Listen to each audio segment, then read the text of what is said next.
Welcome to another episode of Not That Hard to Homeschool, the podcast for real people so that you can confidently, competently, and yes, even contentedly provide the high school education that is best for your teens and your family. I'm your host, Lisa Nehring from NotThatHardToHomeschool.com.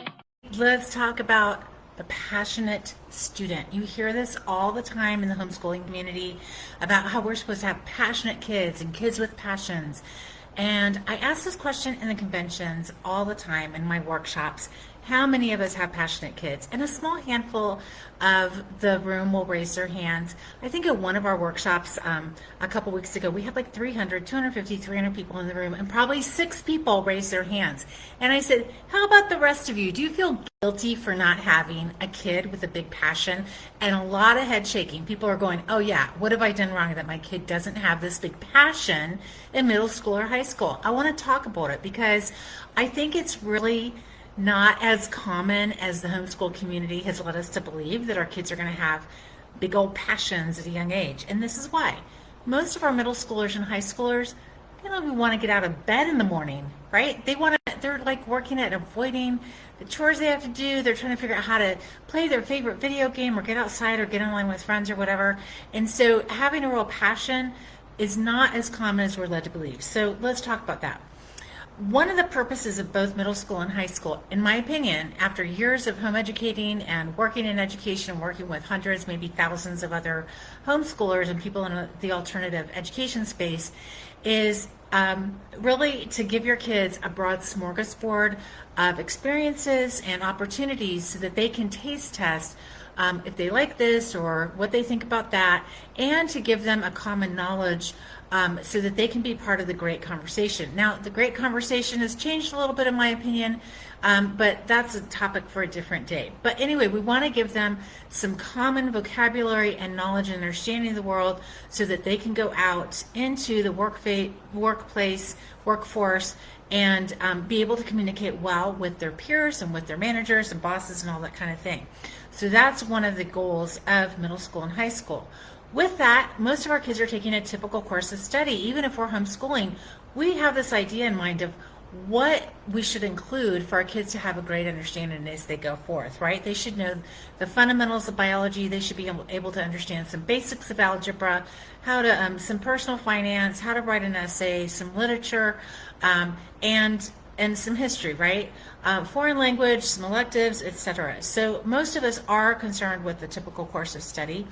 But I do think that, again, one of the great gifts that we have as homeschoolers and alternative educators is that in middle school and high school, we can provide our kids with such a wide array of different opportunities and different classes and different teachers and the whole smash.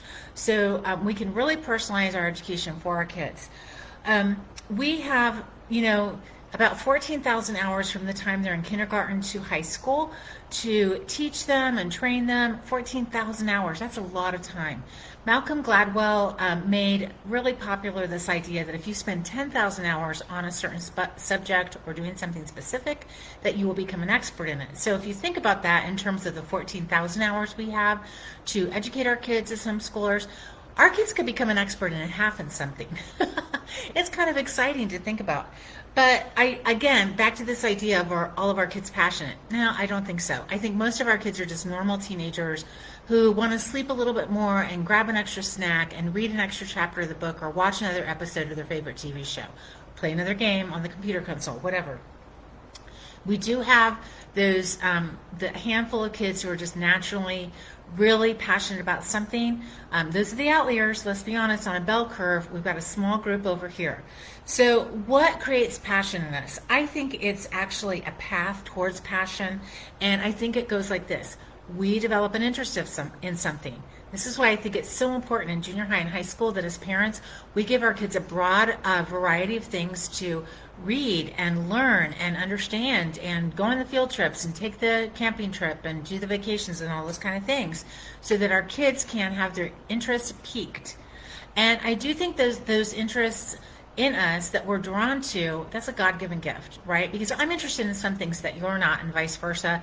Some of my kids have been super interested in things I could care less about. Same with my husband. We all have certain things that really draw us. And that, I think, has to do with nurture and nature and what God has put inside of us, right?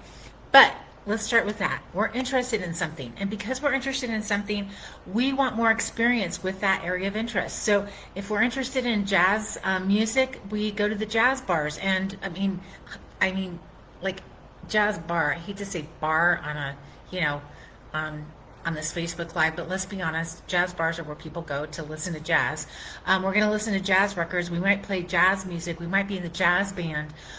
We're going to get really, we're going to understand jazz more and more because we have this interest. So we're going to gather experiences based on our areas of interest, right? And because we've gathered experience, we start gaining skills. Because what the brain practices, the brain gets better at. That's why I'm always like, if you're practicing writing and you're not getting feedback about whether your writing is good or not, you're going to practice bad writing. Okay, so your brain gets better at what it practices. We've gathered experiences, and because we've gathered and we're so interested and we keep gathering experiences, we get better at it, right? Out of that experience, we develop some skills. We start understanding what good jazz is and what bad jazz sounds like. We understand who the greats were. We understand where the best places to go buy the record is. We understand where the best places to go hear the live jazz is, where the great jazz concerts are during the summer and all those kind of things. We gather skills and we start talking about other people who have that same level of interest as we do. And because we've gathered skills, all of a sudden we're getting better and better and better at it. We gain some mastery, and out of that mastery, we develop passions. I think that's generally how it goes. If you disagree with me, I really want to hear from you. Tell me how you think it goes. Because I've thought about this a lot, because I used to feel so guilty. Like I had some kids who just didn't really have strong areas of passion as kids. And that was totally okay. We did a lot of work in homeschooling. We did a lot of field trips and did a lot of experiences and activities and all those kind of things. So I feel like we had a really robust academic and homeschool life. I don't feel guilty about that at all. I think we really went after it and had a lot of fun and some really unique experiences. But again, with that, not all of my kids had really like these well-developed passions. Now I did have a couple kids who really did have well-developed passions, and honestly, some of them were a little different than I would have picked, because again, back to that, what is interesting to me is going to be different than what's interesting to you. But I do think in the homeschool community, we hear this awfully much, is that our kids need to have passions. And I just want to say, hey, if your kid doesn't have this really robust, well-developed sense of passion that they really want to go after this certain subject or area of interest, it is totally okay. They don't have to. There's no rule book or law that says if your kid doesn't have a passion in high school or by 15, they're a loser. What it really says is your kid's probably a pretty normal 15-year-old, right? Or maybe 14 or 17. It's totally okay. Now, if you're really worried about what your kids are going to do after high school because they don't have a big area of interest or passion, that might be a different topic, conversation that you're looking in. It might not be what is my kid's passion, but what are they interested in enough in to do as a job? We've been talking a lot about jobs on these lives and on the podcast and things like that. Over the course of your kid's lifetime, they're going to probably have about 14 to 15 jobs. I think it's between 13 and 15. So if you hear me quote different numbers, it's within that range. Like I would say 12 to 14, 13 to 15, mainly because our kids are going to live longer generally, probably because healthcare is better in some ways. And also their jobs are just changing really swiftly. I mentioned this stat a couple days ago that 85% of the jobs that are going to be around in 2030, just 6 short years away, haven't been like developed yet. They're not on the market yet to work at. So there's like really the speed of tech is crazy.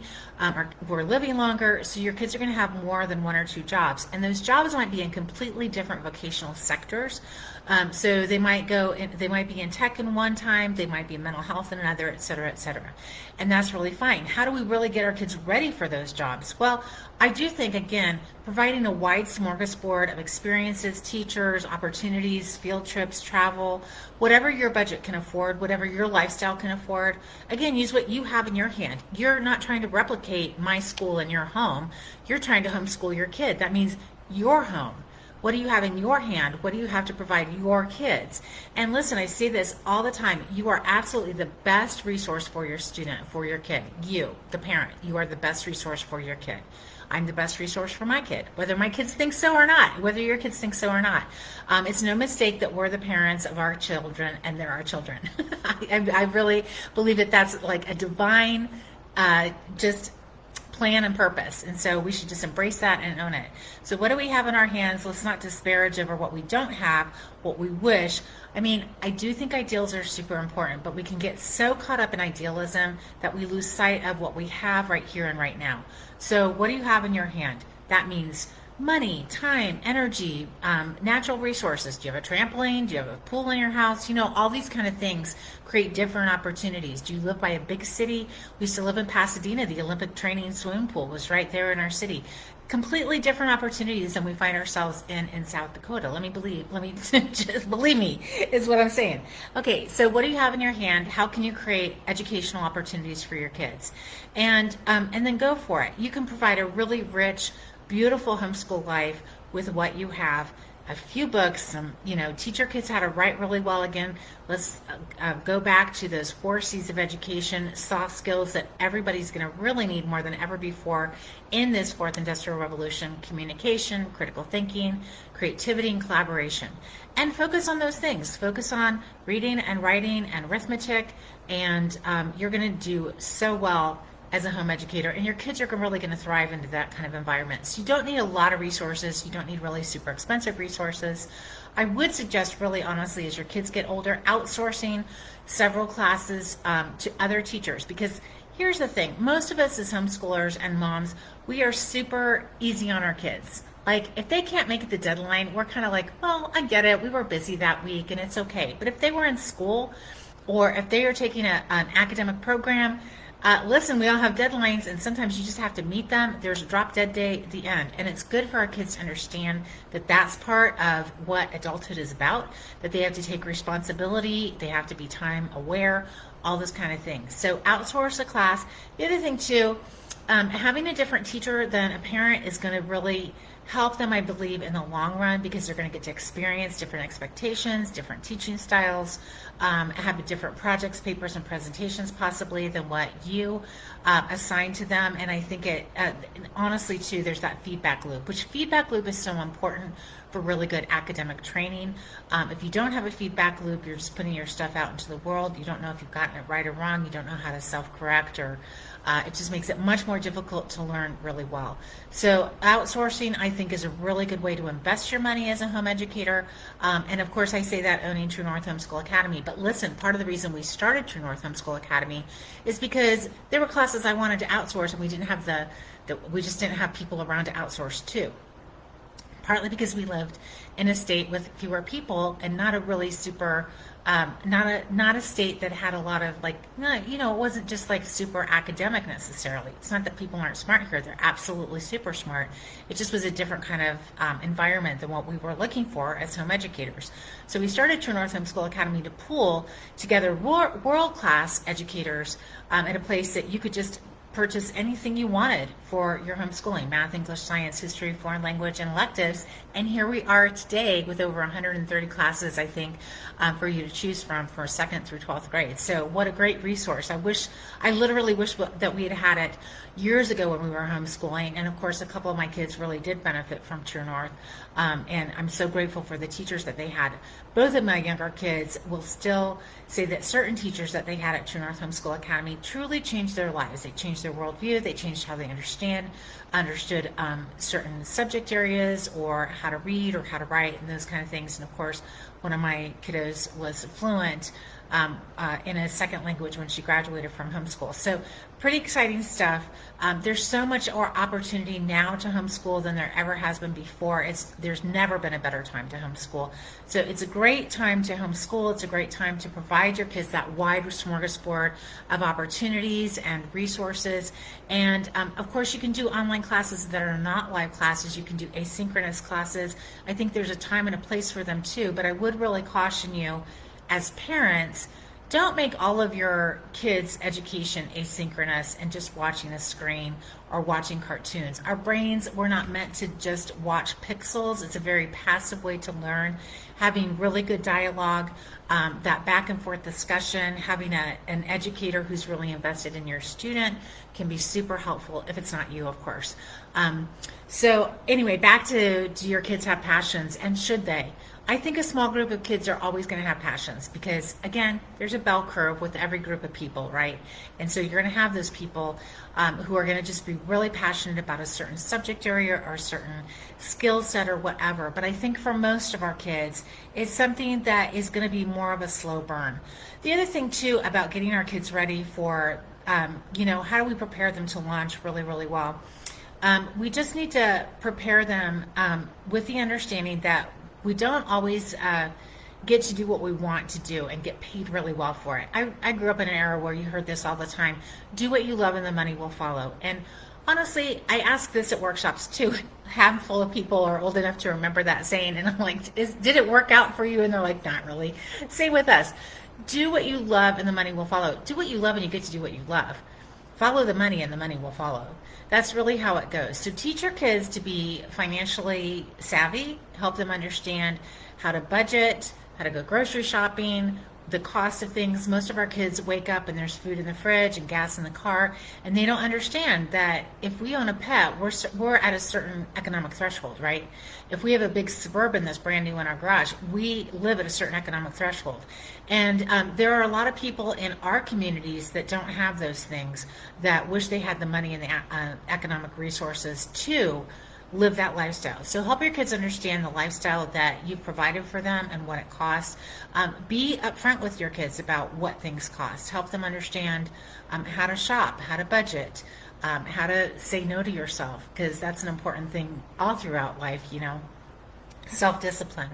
And I do think if we expose our kids to these broad resources and books and opportunities, that they are going to develop skills and experiences and get to the point of mastery in some things, and possibly even have some passions that are guiding threads throughout their life. And what a beautiful thing that is, because a lot of times when we're really passionate about something and we really put a lot of time and energy into it, and then we age with that passion, we have all that time that we bring with it and all those experiences that we're adding to what we already know. And that's just a great place to share from and teach others from. So if your kid doesn't have a passion in high school, don't stress. It's going to be okay. Just keep doing the solid academics that you're doing. And if you're not sure what solid academics are, shoot us a DM or leave a comment below, and let's have a good chat about that, because there are really solid things that you can do academically, and there's time wasters academically. There's really good curriculum out there, and honestly, there's some not so good curriculum out there. So don't waste your time on bad curriculum. Be focused and get the good stuff, because your kids need it. You're setting them up for success in life, regardless of how much money they make or what they do vocationally. Success means having the freedom to learn in so many ways, right? So hope this has been helpful. Would love to hear from you guys, and I will talk to you soon. Have a good day.